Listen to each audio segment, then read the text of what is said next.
Assalamualaikum warahmatullahi wabarakatuh. Hai teman-teman semuanya.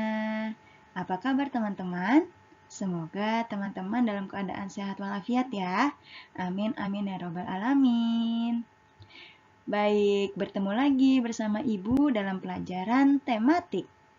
Tematik kita hari ini akan membahas tentang wabah demam berdarah.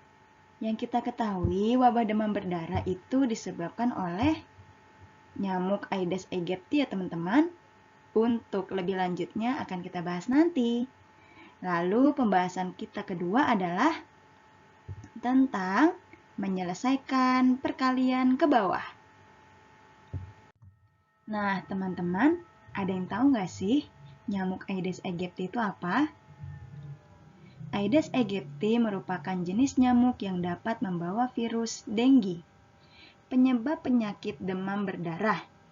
Selain dengue, Aedes aegypti juga merupakan pembawa virus demam kuning, chikungunya, dan demam Zika yang disebabkan oleh virus Zika. Jadi, nyamuk Aedes aegypti ini adalah nyamuk pembawa virus ya teman-teman. Salah satu serangga yang bisa membawa virus. Jadi, kalau teman-teman bertemu dengan nyamuk Aedes aegypti, gak apa-apa ya teman-teman, dibunuh saja daripada teman-teman terkena virus yang membuat teman-teman jadi sakit gitu ya. Nah, ciri-ciri nyamuk Aedes aegypti ini apa sih teman-teman? Kita bahas yuk. Ciri-ciri pertama adalah nyamuknya berwarna hitam dan belang atau loreng.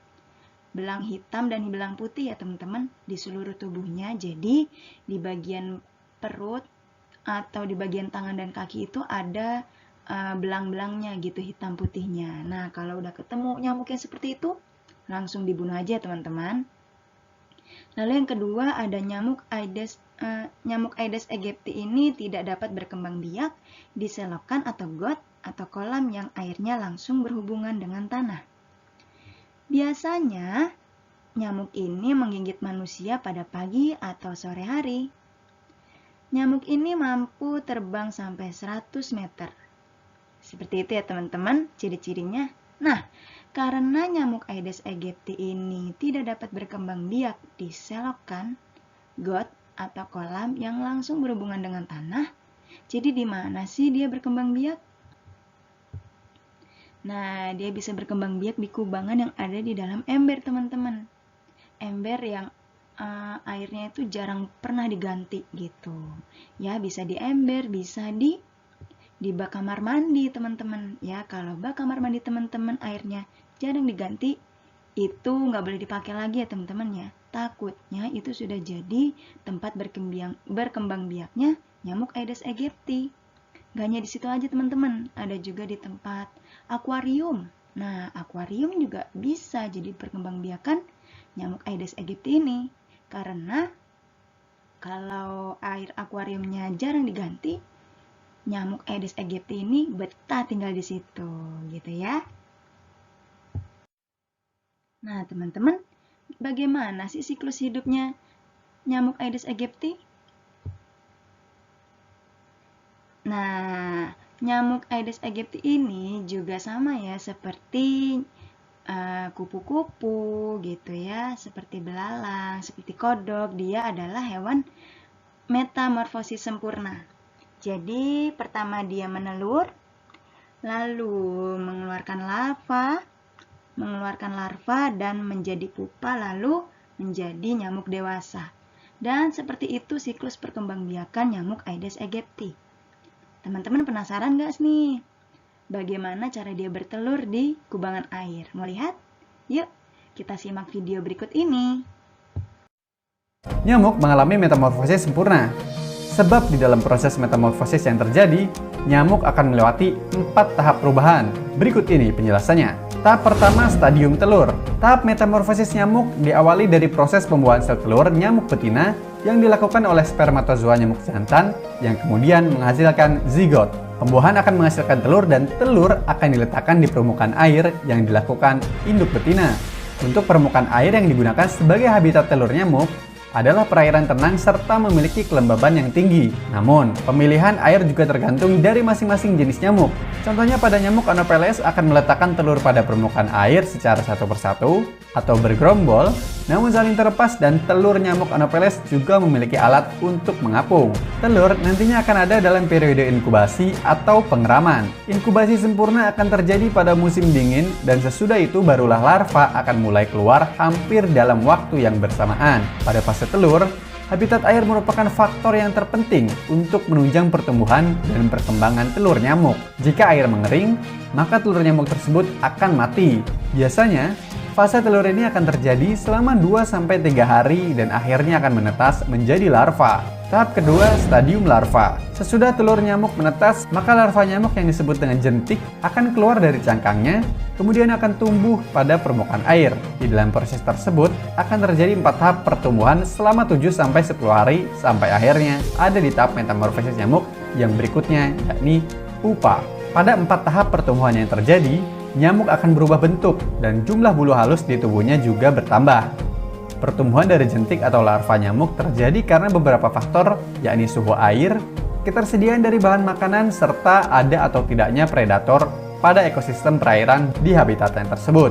Ini dilakukan nyamuk karena memang jentik nyamuk dijadikan mangsa untuk beberapa jenis biota perairan seperti moluska, ikan, dan beberapa jenis biota air lainnya. Pertumbuhan dari jentik nyamuk ini akan sangat berpengaruh dengan nutrisi, temperatur, dan juga predator.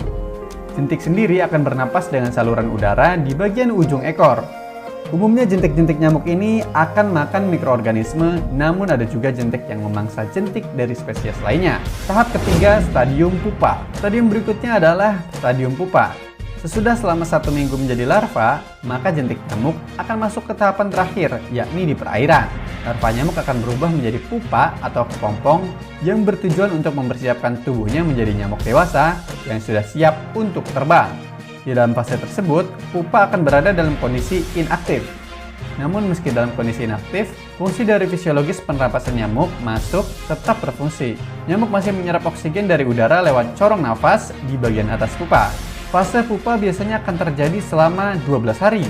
Selama beberapa hari tersebut, sayap halus akan mulai terbentuk yang nantinya akan dipakai untuk terbang dalam fase metamorfosis berikutnya. Tahap terakhir, stadium nyamuk dewasa. Sesudah fase pupa yang terjadi selama 12 hari, maka seekor nyamuk dewasa sudah siap untuk terbang dan menghisap darah manusia. Nantinya, nyamuk akan memiliki salah satu dari 2 jenis kelamin, yakni nyamuk jantan dan nyamuk betina. Untuk nyamuk jantan umumnya akan lebih dulu keluar dari pupa dibandingkan dengan nyamuk betina. Jika nyamuk jantan dan betina sudah sama-sama keluar dari pupa, maka nyamuk akan melakukan proses kawin dan nyamuk betina akan beristirahat selama 2 hari sebelum mulai mencari darah. Nyamuk yang cukup dewasa serta siap terbang sudah memiliki organ yang lengkap. Tahap keluarnya nyamuk dari kepompong ini adalah tahap yang paling penting sebab nyamuk harus keluar dari air tanpa melakukan kontak langsung dengan air, sehingga hanya bagian kaki yang nantinya akan bersentuhan dengan permukaan air. Itulah penjelasan mengenai metamorfosis nyamuk. Semoga informasi ini bermanfaat dan menambah pengetahuan ya. Teman-teman, itulah kurang lebih bagaimana cara nyamuk berkembang biak. Nah, untuk mencegah demam berdarah, di sini ada pelaksanaan 3M ya teman-teman, 3M+. Jadi, menguras dan menyikat yang pertama, lalu yang kedua menutup tempat penampungan air, lalu yang ketiga memanfaatkan atau mendaur ulang barang bekas. Plusnya adalah mencegah gigitan dan perkembangbiakan nyamuk. Bagaimana cara mencegahnya? Yang pertama, teman-teman bisa memelihara ikan pemakan jentik-jentik nyamuk. Nah, yang kedua menggunakan obat anti nyamuk. Lalu ada memasang kawat kasa pada jendela dan ventilasi. Lalu kita bisa gotong royong membersihkan lingkungan. Terus periksa tempat-tempat penampungan air yang tadi Ibu bilang ya, di ember atau di bak kamar mandi, atau mungkin teman-teman yang memiliki akuarium, boleh akuariumnya diisi dengan ikan pemakan jentik nyamuk gitu, atau boleh juga di bak kamar mandi teman-teman bisa dimasukkan ikan pemakan jentik nyamuk. Lalu ada meletakkan pakaian bekas pakaian bekas pakai ke dalam wadah tertutup. Lalu memberikan larvasida pada penampungan air yang susah dikuras. Lalu memperbaiki saluran dan talang air yang tidak lancar. Dan yang terakhir, menanam tanaman pengusir nyamuk. Nah, teman-teman, dengan hal ini kita bisa insya Allah bebas dari nyamuk Aedes aegypti ya. Nah, teman-teman, jadi teman-teman harus menjaga kebersihan ya, karena kebersihan adalah sebagian dari iman. Allah suka banget dengan kebersihan teman-teman. Jadi kalau teman-teman di rumah ketemu sama yang kubangan air yang ada di wadah, nah itu teman-teman harus segera dibuang ya. Karena khawatirnya nanti ada nyamuk yang berkembang biak di wadah tersebut. Ya, terus kalau ada sampah yang berserakan, teman-teman buang ya ke tempat sampah ya. Pokoknya dengan kita menjaga lingkungan yang bersih, insya Allah kita bebas dari banyak penyakit ya teman-teman ya, dari macam-macam penyakit ya. Kalau lingkungan kita bersih, pasti indah ya. Kalau kita lihat lingkungan kita bersih, pasti kelihatan indah ya teman-teman. Nah, di sini Ibu mempunyai hadis tentang kebersihan. Bunyinya seperti ini nih teman-teman. Innallaha jamilun yuhibbul jamal. Yang artinya, sesungguhnya Allah adalah zat yang maha indah dan mencintai keindahan. Hadis riwayat Tabrani dan Hakim. Jadi kebersihan dan keindahan adalah hal yang disukai Allah ya teman-teman. Allah tidak menyukai lingkungan yang kotor dan sampah yang berserakan. Sebagai muslim, kita pasti ingin melakukan hal yang disukai oleh Allah. Wah, teman-teman, pembahasan tentang nyamuk Aedes aegypti-nya sudah selesai nih. Berarti sekarang kita memasuki perkalian, menyelesaikan perkalian. Nah, di sini teman-teman ada yang sudah bisa perkalian belum? Sudah bisa semua dong ya? Oke, sekarang Ibu akan membacakan satu contoh soal cerita tentang perkalian. Soalnya adalah suatu kabupaten terserang wabah demam berdarah. Pasien berobat di 2 rumah sakit. Masing-masing rumah sakit merawat 120 orang pasien. Berapa pasien demam berdarah yang sedang menjalani pengobatan? Nah, ini nih cara menjawabnya teman-teman. Pertama yang kita lakukan adalah tulis diketahuinya dulu nih. Diketahuinya apa ya? Diketahuinya itu 2 rumah sakit dan 1 rumah sakit yang berisi 120 pasien. Yang ditanya, berapa pasien yang sedang menjalani pengobatan? Nah, untuk cara menjawabnya seperti ini ya. Ada 1 rumah sakit isi 120 pasien. Nah, kalau dua rumah sakit berapa pasien ya? Caranya adalah kita kali ya teman-teman. 2 rumah sakit dikali 120 pasien sama dengan, nah kita perkaliannya susun ke bawah ya. Kita susun ke bawah.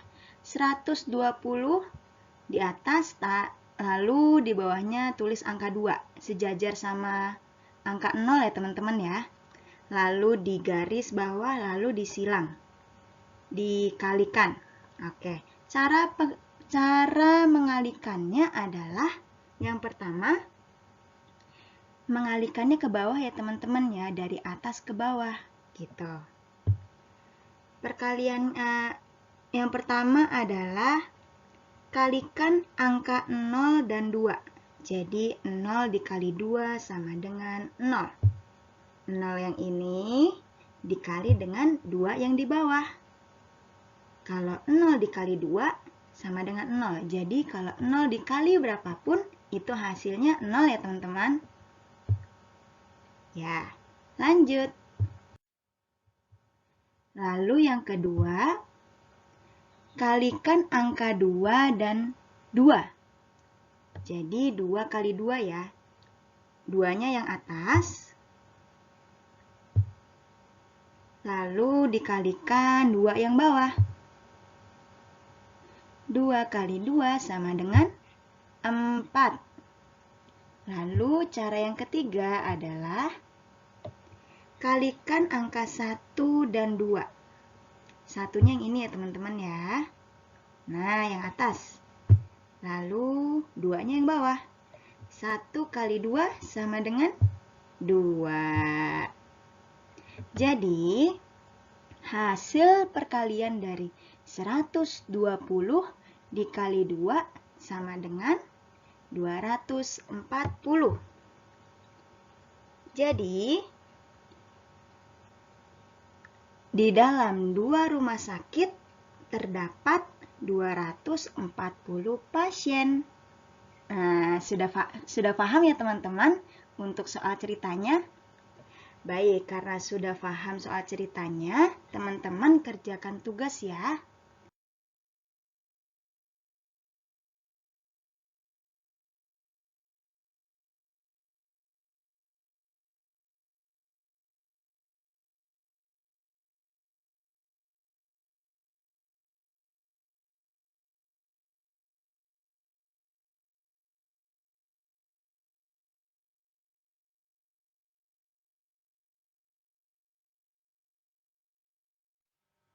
Tugasnya adalah kerjakan soal cerita yang ada di buku tema 3A, subtema 3, halaman 144 sampai 145.